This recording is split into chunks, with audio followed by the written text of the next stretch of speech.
உலகெங்கும் வாழும் தமிழ் சொந்தங்கள், முருகர் சொந்தங்கள் அனைவருக்கும் வணக்கம். கந்த சஷ்டி திருவிழா இன்றிலிருந்து ஆரம்பம். புதன்கிழமை 22ஆம் தேதி. இன்றிலிருந்து அடுத்த 7 நாட்களுமே தமிழ்நாடு மட்டும் இல்லாமல் உலகம் முழுவதும் எங்கெல்லாம் முருக பக்தர்கள் வசிக்கிறாங்களோ அங்கே எல்லாமே கொண்டாட காத்திருக்காங்க எல்லாருமே. ஸோ அனைவருக்கும் என் இனிய மகா கந்த சஷ்டி திருநாள் நல்வாழ்த்துக்கள். கந்த சஷ்டியில் எல்லாரும் எல்லா விஷயத்தையும் சொல்லியிருக்காங்க. நானே பல காணொளிகளில் பார்த்தேன். நான் திரும்ப சொல்கிறது என்னென்னா, உங்கள் மனம் யார் காணொளி பார்க்குறப்போ லயப்படுதோ, யார் உங்களோட எண்ணமும் உங்களோட மனசும் ஒத்துப்போதோ அவங்க சொல்கிறத ஃபாலோ பண்ணுங்க தான் சொல்லுவேன். காரணம் இவங்க இதை சொல்கிறாங்க, அவங்க அதை சொல்கிறாங்க. ஏன்னா கந்த சஷ்டி விரதம் சம்மந்தமாக நிறைய காணொளிகள் பார்த்தேன் நான். இந்த மிளகு விரதம், எல்லா விரதமும் எல்லாமே நல்லது தான். எதுவுமே விரதம்னாலே அதில் 1% கூட கெட்டது கிடையாது, எல்லாமே நல்லது தான். ஆனால் இந்த கந்த சஷ்டி நம்ம தமிழ் ரத்தத்தோடு ஒற்றுப்போன ஒரு விஷயம். இன்னொன்று, என்னோடய முருகர் ஆராய்ச்சியில் நான் கண்டுபிடித்த இன்னொரு விஷயம் கந்த சஷ்டி இப்போ நம்ம கொண்டாடுறோம். ஆதி காலத்தில் நம்மளுக்கு இன்னொரு சஷ்டியும் இருக்குது, அது குமார சஷ்டி. கந்த சஷ்டி முருகப்பெருமான் சூரசம்காரனை வதம் பண்ணதுக்கப்புறம் கொண்டாடப்பட ஆரம்பித்த ஒன்று. அதுக்கு முன்னாடி குமார சஷ்டின்னு சொல்லி வழிபட்டிருக்காங்க. அது குமரிக்கண்டம், இலங்கை, வட இந்தியா முழுவதுமே இந்த குமார சஷ்டி ரொம்ப விமர்சையாக ஒரு காலத்தில் கொண்டாடப்பட்டிருக்கு. கிட்டத்தட்ட ஒரு 200 ஆண்டுகளுக்கு முன்பு. இப்பயும் இலங்கையில் அந்த குமார சஷ்டி வழிபாடு இருந்திருக்கு. இமயமலை பகுதிகளில் குமார சஷ்டின்னு ஒரு நாளே வருது. அது எப்படின்னா கார்த்திகை மாதம் வர சஷ்டி குமார சஷ்டியாக கொண்டாடுறாங்க. ஸோ கந்த சஷ்டின்றது ஏதோ இன்றைக்கி நேற்று ஆரம்பித்து கிடையாது. நம்ம பிரபஞ்சம் உருவான நாளில் இருந்தே நான் அடிக்கடிக்கு என்னோடய முருகர் சொந்தவர்கிட்ட சொல்லுவேன், இந்த பேரலல் யூனிவர்ஸ்னு ஒன்று இருக்குது. அந்த பேரலல் யூனிவர்ஸில் நம்ம இங்கே இருக்கோம். இதேமாதிரி இன்னொரு யூனிவர்ஸில் ஒரு உலகம் செயல்பட்டுருக்கு. ராமாயணமாக இருக்கட்டும், சூரசம்காரட்டும், மகாபாரதமாக இருக்கட்டும், இது எல்லாமே திரும்ப சுழற்சியோடு நடந்துகிட்டு இருக்கு அப்படின்னு சொல்லி நான் சொல்லுவேன். கந்த சஷ்டி நம்ம தமிழ்நாட்டில் மிகப்பெரிய ஒரு கொண்டாடப்படுறது காரணம் இங்கே தான் அந்த சம்காரம் மிச்ச எல்லா விஷயமே சரி, முருகப்பெருமான் உதித்ததுலேருந்து சூரனை சம்காரம் பண்ணுற வரைக்கும் எல்லா நிகழ்வுகளுமே நம்ம தமிழ்நாட்டோட ஒத்து போய் நடந்த விஷயம்தான். அதில் நம்ம சென்னையில் குன்றத்தூர் பகுதியிலேருந்து நீங்கள் எடுத்துக்கிட்டிங்கன்னா, குன்றத்தூர், போரூர், திருப்போரூர், அதுக்கப்புறம் அப்படியே அங்கேருந்து சிக்கல், அதுக்கப்புறம் திருச்செந்தூர், அப்புறம் திருவிடைக்கழி, அதுக்கப்புறம் இலங்கை வரைக்கும் போகுது சூரசம்கார நிகழ்வு. நான் என்னோடய முருகர் ஆராய்ச்சியில் நான் உணர்ந்த 2 விஷயங்கள் இது எல்லாமே தரவுகளாக தான் இருக்க தவிர அதிகாரப்பூர்வமான சான்றாக எங்கேயுமே இல்லை. இன்னொரு விஷயம் என்னென்னா, சூரசம்காரம் நடந்தது இலங்கைன்னு சொல்லப்படுது. திருச்செந்தூரில் சூரன் அவர் வதம் பண்ண போர் தொடங்கி அது முடிஞ்சனம் இலங்கை அப்படின்னு சொல்லப்படுது. திருப்போரூரில் வான் மார்க்கமாகவும், போரூரில் தரை மார்க்கமாகவும், இன்னும் ஒரு சில விஷயங்கள் சொல்லுது. கந்த புராணத்திலே 3 தகவல் இருக்குது. அது எதுன்னு பார்த்தீங்கன்னா, நம்ம தமிழ்நாட்டில் தான் எல்லாமே முடியுது. நீங்கள் எங்கே ஆரம்பித்தாலும் கந்த புராணம் முடிகிற இடம் தமிழ்நாட்டில் முடியுது. அதே மாதிரி எப்படி இப்போ நம்ம கந்த சஷ்டி திருச்செந்தூரில் சூரசம்காரம் விழா கொண்டாடப்படுதோ, அதே மாதிரி காஞ்சிபுரத்தில் குமார சஷ்டி குமரக்கோட்டம் பகுதியில் மிகப்பெரிய அளவு கொண்டாடப்பட்டிருக்கு ஒரு காலத்தில். அதுக்குண்டான சான்றுகள் தான் நான் திரட்டிகிட்டு இருக்கேன். இந்த குமார சஷ்டின்றதும் இனி வரும் காலங்களில் எல்லாருமே இதை பற்றி பேச ஆரம்பிப்பாங்க. கண்டிப்பாக முருகர் யுகத்தில் முருகப்பெருமான் எல்லா விதமான சக்திகளையும் தன் யார் மூலயமோ, பக்தர்கள் மூலியமாவோ, அவர் யாரெல்லாம் கருவியாக தேர்ந்தெடுக்கிறோம் அவங்க மூலயமா தெரியப்படுத்துவார்.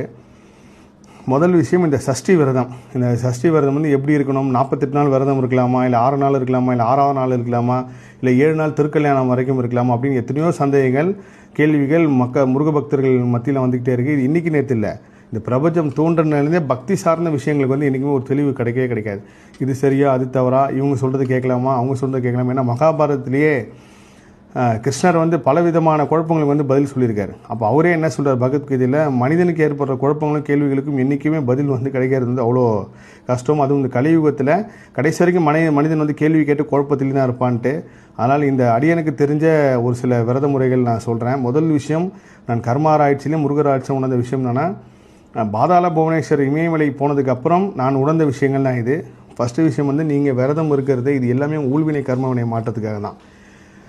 நலிந்தவனுக்கு நாளும் கோலும் கிடையாதுன்னு சொல்லுவாங்க. எதுவுமே இல்லைனாலும் தன் பக்தி மூலயமா முருகப்பெருமான் அவர் பாதத்தில் சரணாகதி அடைஞ்சு முருகப்பெருமானை பார்த்தவனே நான் பார்த்துருக்கேன். ஏன்னா முருக சாட்சிக்கு அவ்வளோ பேரை நான் சந்திச்சுட்டு வரேன் தினம். இன்று காலை கூட ஒரு பெரிய அற்புதமான ஒரு முருக பக்தரை சந்தித்தேன். அவருக்கு எந்த ஒரு வசதியும் கிடையாது. ஆனால் முருகப்பெருமான் நான் கனவுல உணர்ந்த விஷயத்தை அவர் சொன்னார். அவரோட பக்தி என்னை மெய் சிலிர்க்க வச்சுது.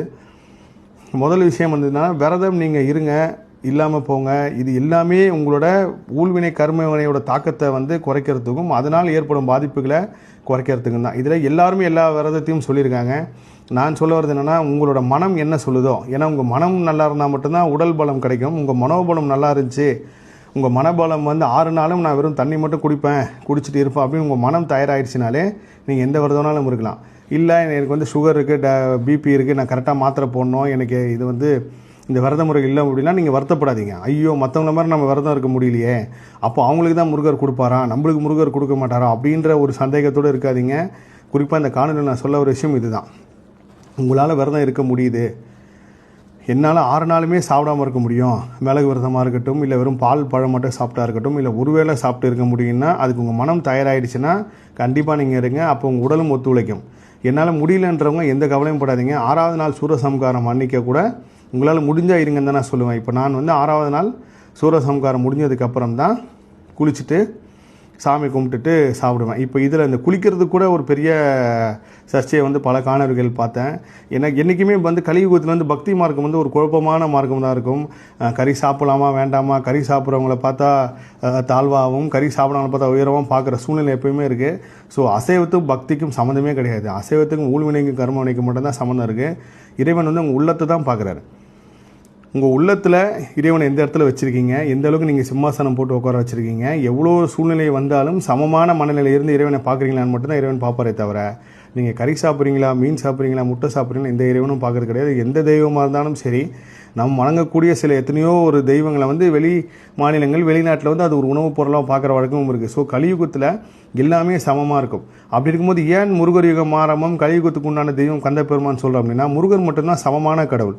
அவருக்கு இன்பம் துன்பம் நல்லது கெட்டது எல்லாமே சமமாக பார்க்கக்கூடிய சக்தி பெற்ற முதல் தெய்வம் வந்து முருகப்பெருமான். எப்போ நம்மளும் அந்த மாதிரி பார்க்குறோமோ அப்போது நம்மளோட முருகப்பெருமானோட பரிபூர்ண அருளும் பரிபூர்ணமான ஒரு விஷயம் நம்மளை உணர ஆரம்பிப்போம். நீங்கள் தெய்வத்தை பார்க்கணுன்னு தேடாதீங்க, தெய்வத்தை உணரணும்னு தேட ஆரம்பிக்கப்போ கண்டிப்பாக இந்த கந்தசஷ்டி 6 நாள் வந்து மிகப்பெரிய அளவுக்கு உங்களை முருகர் பாத்தில் கொண்டு போய் சேர்க்கும். இன்னொரு முக்கியமான விஷயம், இது வந்து எல்லாருக்குமே பொருந்தும். இந்த சஷ்டி விரதம் இருக்கிறவங்க எல்லாத்துக்குமே நான் சொல்லக்கூடிய விஷயம் பொருந்தும். நீங்கள் எப்போ வந்து இந்த 30 நாள் நீங்கள் சந்தோஷமாக இருந்திருப்பீங்க, சஷ்டி விரதம் நீங்கள் ஆரம்பித்து வீட்டில் கலசை வச்சு வழிபடுறீங்க, இல்லை கலசம் இல்லாமல் வழிபடுறப்போ நீங்கள் முருகராகவே மாறிடுவீங்க. அந்த முருக சக்தி உண்டான எல்லா குணமும் உங்களுக்கு வந்து சாதாரண யாருன்னா ஒரு சிறு விஷயங்கள் சொன்னால் கூட உங்களுக்கு உச்சபட்ச கோபம் வரும். நான் போன வருடம் கந்தசஷ்டி விழாவில் வந்து என்னோடய நேர்காணலில் இந்த விஷயத்த சொன்னப்போ எல்லாருமே அதுக்கு வந்து கமெண்ட் பண்ணியிருந்தீங்க, ஆமாம் எங்களுக்கு கோவம் வருதுன்னா அதே தான் திரும்பவும் இந்த வருஷமும் வரும். அதனால் யார் உங்களை அவமானப்படுத்தினாலும் இந்த விரத நாட்களில் யார் உங்களை வேதனைப்படுத்தினாலும், ஏன்னா இந்த டைம் தான் உங்கள் முருகர் உங்களை சோதித்து, திரும்பவும் சொல்கிறேன், முருகர் வந்து தண்டிக்கும் தெய்வம் கிடையாது, கண்டிக்கும் தெய்வம். உங்களோட ஊழ்வினை கருமனைக்கு ஏற்ற மாதிரி முருகர் சக்தியை உங்களை சோதித்து முருகர்கிட்ட உடலாமா வேண்டாமான்னு சொல்லி ஒரு பெரிய சோதனை வைக்கும். அப்படி தான் இந்த வருடமும் உங்களை மிகப்பெரிய அவமானப்படுத்தப்படலாம், இல்லை எங்கேயோ ஒருத்தர் தாழ்மைப்படுத்தப்படலாம், உங்கள் வீட்டுக்காரர் உங்களை திட்டலாம், இதெல்லாம் ஏன் முருகரை கும்புறன்னு கேட்கலாம், முருகர் உனக்கு என்ன கொடுத்துட்டாருன்னு இப்படி விரதம் இருக்குன்னு கேட்கலாம். ஏன்னா நான் வந்து போன தடவை சஷ்டி விரதம் புதுசாக ஆரம்பித்தவங்க இந்த சஷ்டிக்குள்ளே அவங்க கேட்டது கிடச்சி நான் நன்றி சொல்கிறதுக்காக முருகர் சாட்சியாக வரேன்னு சொன்னவங்களை எத்தனையோ பேர் இருக்கேன். 100 பேர் விரதம் இருக்காங்கன்னா அதில் 10 பேருக்கு நடக்காமல் போயிருக்கலாம், ஆனால் 90 பேருக்கு நடந்திருக்கும். அந்த 90 பேர் நடந்தவங்களும் வெளியில் சொல்லுங்கள், எனக்கு அந்த சஷ்டி விரதம் இருந்து முருகப்பெருமான் இந்த வாழ்க்கையை எனக்கு கொடுத்தாரு அப்படின்னு நீங்கள் தைரியமாக எப்போ சொல்கிறீங்களோ அப்போ தான் முருக சக்தி உங்களை இன்னும் கொண்டாட ஆரம்பித்து முருகத்தில் கொண்டு போய் சேர்க்கும். அப்படி இருக்கும்போது இந்த 6 நாள் 7 நாள் திருக்கல்யாணம் முடிகிற வரைக்கும் உங்களை யார் வேதனைப்படுத்தினாலும் யார் அவமானப்படுத்தினாலும் தாங்கிட்டு பொறுமையாக இருங்க. அப்போ தான் நீங்கள் உச்சபட்சம் உங்களுக்கு கோவம் வரும். மற்ற நாட்கள் வந்ததோட இந்த விரத நாட்களில் உங்களுக்கு பெரிய கோவம் வரும். அதனால் அந்த கோவத்தை எங்கேயுமே காட்டிடாதீங்க, ஏன்னா அவங்க தான் உங்களோட கர்மா வாங்க வந்தவங்க. இன்னொரு விஷயம் ஒன்று, கந்தசஷ்டி விரத நாட்கள் வந்து எத்தனையோ பேர் விமான போக்குவரத்துலையோ இல்லை கப்பல் போக்குவரத்துலையோ இல்லை தீயணைப்புத்துறை காவல்துறை எந்த மாதிரி சம்மந்தப்பட்ட இடத்து இருந்தாலும் நீங்கள் உணவு உங்களுக்கு பசிச்சா சாப்பிட்டு தான் ஆகணும். அதனால் நாங்கள் விரதம் இருக்க முடியலையே, எங்களால் விரதம் இருக்க முடியாதுன்னு நினச்சி வருத்தப்படாதீங்க. உங்களோட தொழில் தான் முதல் தெய்வம். நீங்கள் எவ்வளோக்குள்ள தொழிலை வந்து கண்ணியமாக மதிக்கிறீங்களோ அப்பயே இறை சக்தியும் முருக சக்தியும் உங்களுக்கு மிகப்பெரிய அளவுக்கு அருள் புரிய ஆரம்பிச்சிடும். அதனால் இந்த இடத்துல இருக்கிறவங்களாம் எங்களால் விரதம் இருக்க முடியலன்னு சொல்லி யாரும் வருத்தப்படாதீங்க. அதேமாதிரி மருத்துவமனையில் சஷ்டி விரத நாட்கள் ஆப்ரேஷன் வச்சுருக்கிறவங்க, என்னால் கோயிலுக்கே போக முடியல, மருத்துவமனையில் இருக்கக்கூடிய சூழ்நிலை, அப்பாவோ அம்மாவோ இல்லை உடன் பிறந்தவங்க இல்லை கணவன் மனைவி யார் மருத்துவமனை அனுமதிக்கப்பட்டு ஹாஸ்பிட்டலில் இருந்தாலும் யாரும் வருத்தப்படாதீங்க. நீங்கள் எல்லாருமே முருகர் எங்கெல்லாம் நினைக்கிறீங்களோ அந்த இடத்துல உங்களுக்கு முருகர் காட்சி கொடுப்பாரு. அதுதான் முருகப்பெருமானுக்கு உண்டான ஒரு பெரிய ரகசியமும் கூட. நினைத்தாலே முக்தி தரும் திருவண்ணாமலை, நினைச்சாலே முருகப்பெருமான் எங்கேயோ ஒருத்தர் காட்சி கொடுப்பார். அது வேலாவோ இல்லை சேவலாவோ மயிலாவோ ஒரு சிறு படமாவோ இல்லை ஒரு முருகர் டாலராவது உங்களுக்கு காட்சி கொடுப்பார். எத்தனையோ எல்லாருக்கும் நடந்திருக்கும். இந்த கந்தசஷ்டி 6 நாளுமே நீங்கள் முருகராக மாறிடுவீங்க. உங்களுக்குள்ளே முருக சக்தி இருக்கும், இதை நீங்கள் உணர்வீங்க. 7வது நாள் திருக்கல்யாணம் முடிஞ்சு நல்லபடியாக கந்தசஷ்டி விரதத்தை வந்து பரிபூர்ணமாக முடிங்க. அப்படி முடிக்க முடியாதவங்க ஏதாவது ஒரு டெத் ஆகிடுச்சு, எங்கள் குடும்பத்தில் முக்கியமானவங்க இறந்துட்டாங்க, விரதம் இருக்க முடியலன்னு சொல்லி யாருமே வருத்தப்படாதீங்க. உங்கள் ஆத்மார்த்தமான மனசு விரதம் இருந்தாலே போதும். உங்கள் உடல் விரதம் இருக்கோ இல்லையோ, உங்கள் ஆத்மார்த்தமான மனசு விரதம் இருந்தாலே கண்டிப்பாக முருகர் சக்தி உங்களுக்கு வேலை செய்யும். அதே மாதிரி இந்த 6 நாளுமே முக்கியமான விஷயம், நவகிரகங்களை வந்து சபிக்காதீங்க. எனக்கு கர்மாராய்ச்சி நான் உணர்ந்த விஷயமே, நீங்கள் நவகிரகங்களை எவ்வளோக்கு எவ்வளோ வணங்குறீங்களோ, இப்போ வந்து ஏதாவது ஒரு ஜோதிடம் உங்களுக்கு இந்த கிரகம் மைனஸாக இருக்குது, இந்த கிரகம் வந்து உங்களுக்கு சரியில்லை அப்படின்னு சொன்னால் கூட நீங்கள் மனதளவில் நவகிரகங்களை வந்து திட்டாதீங்க. ரொம்ப அதீதமான ஒரு வெயிலில் இருக்கீங்க, அப்புறம் ரொம்ப என்ன இப்படி வெயில் அடிக்குதுன்னு சூரியனையும் நீங்கள் தப்பாக சொல்லாதீங்க. அதீத மழையில் இருக்கும்போது என்ன இப்படி மழை பெய்யுதேன்னு சொல்லி நீங்கள் மழையும் சபிக்காதீங்க.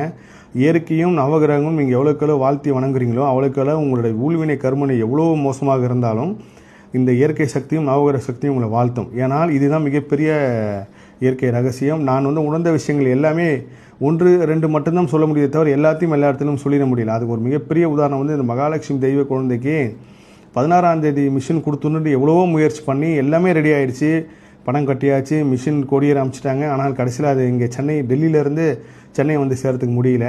ஸோ இன்றைக்கி வீடியோ எடுக்கிற நாள் வந்து செவ்வாய்க்கிழமை. இன்றைக்கி மிஷின்லாம் வந்துருச்சு, அந்த மிஷின் ஆப்ரேட் பண்ணுறவர் வந்து இன்னும் அவைலபிள் இல்லை. ஏன்னா சென்னையில் அவர் ஒருத்தர் தான் இருக்காங்க. அப்படி இருக்கும்போது நான் வந்து உணர்ந்த விஷயம், இயற்கை எப்போ எதோ அனுமதிக்குதோ அப்போ தான் மனிதனுக்கு அது கிடைக்கும்ன்றது வந்து நான் 100% நம்புகிறேன். அதனால் இன்றைக்கி நம்மளுக்கு கிடைக்கல, இல்லை நம்மளுக்கு வந்து இது கிடைக்கவே கிடைக்கான்னு மட்டும் நினச்சிடாதீங்க. நான் சமீபத்தில் சிங்கப்பூர் காணொலியில் கூட ஒரு விஷயம் சொல்லியிருந்தேன். 10 வருஷத்துக்கு முன்னாடி நான் ஆசைப்பட்ட விஷயத்தை வந்து லைவாக நான் போய் பார்த்தேன், சிங்கப்பூர் தீபாவளி திருவிழா அப்படின்னு சொல்லிட்டு. இன்றைக்கி இல்லைனாலும் கண்டிப்பாக உங்களுக்கு கிடைக்கும்.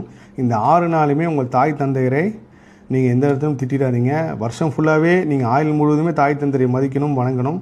அப்படி இருக்கும்போது இந்த 6 நாள் எங்கேயாவது உங்கள் வழியில், மெயினாக உங்கள் சொந்தத்தில் இருந்தால் உங்களோட கர்மா வேலை செய்ய ஆரம்பிக்கும். அவங்க உங்களை டென்ஷன் பண்ணலாம், இல்லை அம்மா எதனா திட்டலாம், இல்லை அப்பா எதனா திட்டலாம். அந்த சமயத்தில் நீங்கள் அமைதியாக இருங்க. அதுமாதிரி வெளிநாடு வாழ் முருக பக்தர்கள், உங்களோட சூழ்நிலை, உங்களோட உணவு எல்லாமே உங்களோட இடத்த பொறுத்து தான். நான் வந்து இல்லை, நான் வந்து வேறு எங்கேயோ ஒரு முட்டையாக சாப்பிட்டா தான் என்னால் வந்து அங்கே வேலை செய்ய முடியும், சர்வைவ் பண்ண முடியுன்றப்போ அது ஒரு பெரிய குற்றுணர்வாக நினச்சிக்கிட்டு நீங்கள் பட்டினியாக இருந்து அது மூலயமா உங்களுக்கு ஒரு கஷ்டம் வந்து, இல்லை நான் இவ்வளோ தூரம் வேறு தந்தேன் எனக்கு எதுவுமே கிடைக்கலன்னு சொல்லி ஃபீல் பண்ணாதீங்க.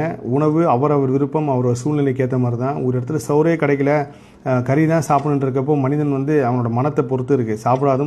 அதனால் வெளிநாட்டில் வாழ முருகர் சொந்தங்கள் இப்போ குளிர் சீசன் ஸ்டார்ட் ஆகிடுச்சு. உங்களுக்கு எல்லா விதத்துலையும் எங்கேயோ ஒரு இடத்துல ஒரு அசையம் ஒன்று சாப்பிட்ற அளவுக்கு சூழ்நிலை வரும். அதனால் நீங்கள் இன்னும் அது பெருசாக குற்றுணர்வாக நினச்சி கவலைப்படாதீங்க. உங்களோட பக்தி உங்களோட உள்ளத்தில் எந்த அளவுக்கு முருகப்பெருமானை வச்சுருக்கீங்கன்ற பொறுத்து மட்டும்தான் இருக்குது. ஸோ கந்தசஷ்டி திருவிழா எல்லா இடத்துலையுமே மிக விமர்சையாக கொண்டாட போதும். இன்னொரு விஷயம், திருச்செந்தூருக்கு நீங்கள் சூரசம்கார் அன்னைக்கு போகிற முருக சொந்தங்கள் வந்து ரொம்ப கூட்டத்தில் ரொம்ப சிரமப்பட்டுலாம் போகாதீங்க. நீங்கள் எங்கே இருந்தாலும் முருகப்பெருமான் உங்களை கவனித்து தான் இருப்பார். நீங்கள் டிவி மூலயமா பார்க்குறப்ப கூட உங்கள் முருகபக்தி முருகசக்தி வேலை செய்யும். அதனால் சின்ன குழந்தைகளை கூட்டு போய் கூட்டத்தில் எதுவும் மாட்டிக்காதீங்க. உங்களோட இல்லங்களில் தெருவில் இருக்கிற முருகர் கோயிலை போய் நீங்கள் வணங்குங்க. முடிஞ்ச வரைக்கும் உங்களுக்கு அபிஷேகத்துக்கு உண்டான பொருள் வாங்கி கொடுங்க. இந்த 6 நாளுமே காலையிலேருந்து சாயங்காலம் வரைக்கும் ஆஃபீஸ் வேலை செய்கிறவங்க உங்கள் அலுவலகம் போகிறதுக்கு முன்னாடியே அதிகாலை நீங்கள் எப்போ முருகப்பெருமானை பார்க்க ஆரம்பிக்கிறீங்களோ அப்போ அபரிவிதமான முருகசக்தி உங்களுக்கு வேலை செய்யும். இதை நான் கண் கூட உணர்ந்துருக்கேன். இப்போ சென்னையில் வந்து பள்ளியறை வடபழனி கோயிலில் வந்து நான் சொன்னதுலேருந்து இப்போ வரைக்கும் என்னால் அதை பார்க்கவே முடியல. அதான் நம்ம இயற்கைக்கு எதை கொடுக்குறோமோ அது இயற்கை நம்மளுக்கு கொடுக்காதுன்னு சொல்லி என்னோட குருநாதர் அடிக்கடி சொல்வார். இப்போ வரைக்கும் பள்ளியறை பார்க்க முடியல. மற்ற சாதாரண தரிசனம் மட்டும் தான் நான் போய் பார்த்துட்டு வரேன். ஸோ இந்த 6 நாளுமே நீங்கள் அதிகாலை தரிசனம் பண்ணுறப்போ ஒரு மிகப்பெரிய ஒரு பலன் கிடைக்கிறது நீங்களே உணர்வீங்க. அப்படி இல்லைன்னா நைட்டு நீங்கள் எல்லாம் வேலையெல்லாம் முடிச்சுட்டு போங்க. இல்லை நான் கோயிலுக்கு போகிறதுக்காக வேலையை விட்டுட்டேன்னு மட்டும் எப்பயும் செய்யாதீங்க. உங்களோட வேலை தான் முதல் தெய்வம். அந்த தெய்வத்தை நீங்கள் மதிக்கிறாமல் இப்போது உங்களோட மனமும் புத்தியும் தெளிவாக வேலை செஞ்சு இறைவன்கிட்ட போய் சேர்த்துக்கு உண்டான விஷயம் கிடைக்கும். இந்த 6 நாளுமே நீங்கள் முருகராக மாறுறதுனால எந்த இடத்துலையுமே கோவப்பட்டு எந்த இடத்துலையுமே யார்ட்டையும் சண்டை போட்டுறாதீங்கன்னு ஒரு தாழ்மையான வேண்டுகோள். அனைவருக்கும் மகா கந்தசஷ்டி திருநாள் நல்வாழ்த்துக்கள். இந்த முருகர் வந்து நீங்கள் பார்த்துருப்பீங்க, பெரிய அதிசயம். ஆக்சுவலாக வந்து இந்த நேர்காணல் இந்த வீடியோ எடுக்கிறதுக்கு ஒரு அரை மணி நேரத்துக்கு முன்னாடி தான் இந்த முருகர் கிடைச்சாரு. ஒருத்தங்க எனக்கு அனுப்பிச்சிருந்தாங்க, பெரிய சந்தோஷம். நான் வந்து இந்த முருகரை ஃபோட்டோவில் பார்த்துட்டு எனக்கு கொடுங்கன்னு கேட்டிருந்தேன். கோயம்புத்தூர்லேருந்து முருகபக்தி இவனுக்கு கொடுத்தாங்க. சரி இந்த முருகரையும் காட்டுமே, அது முருகராக வேண்டி வந்து உட்காந்த மாதிரி தான் ஆயிடுச்சு. எனக்கு ரொம்ப சந்தோஷம். அனைவருக்கும் மகா கந்தசஷ்டி திருநாள் நல்வாழ்த்துக்கள். எல்லா புகழும் முருகனுக்கே. நன்றி.